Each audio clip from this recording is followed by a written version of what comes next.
James. All right, Mr. Gardner for the plaintiff, Mr. Greer for the defense. Mr. Gardner is in examination, and we're going to do about 2 minutes at 220 words per. Are we ready? Ready. Ready?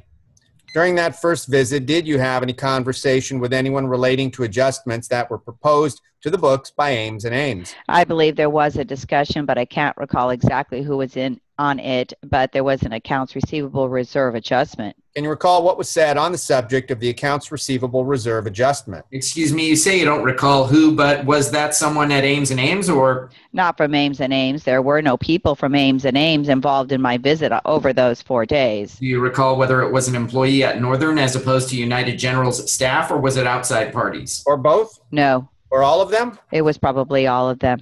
Mr. Gardner, I haven't said anything before, but I don't think the witness needs coaching. I am sure he can answer the questions himself. I'm sorry, I didn't think I was coaching the witness.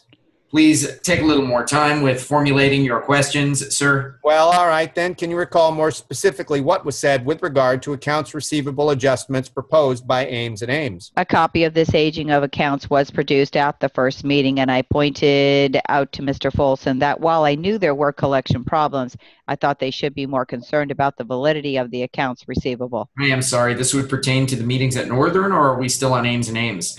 Pardon me, I got back to the meeting. I don't remember that anyone from Ames was there. You said a copy of the aging report was produced. Was that dated December 31? I believe it was from January.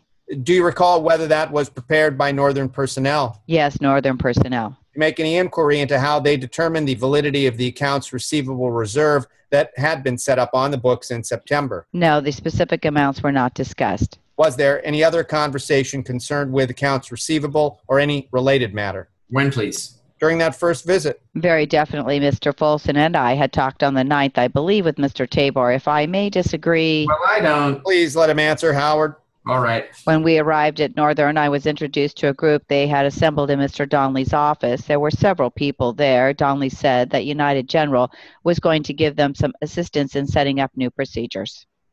Stop, right? Yep.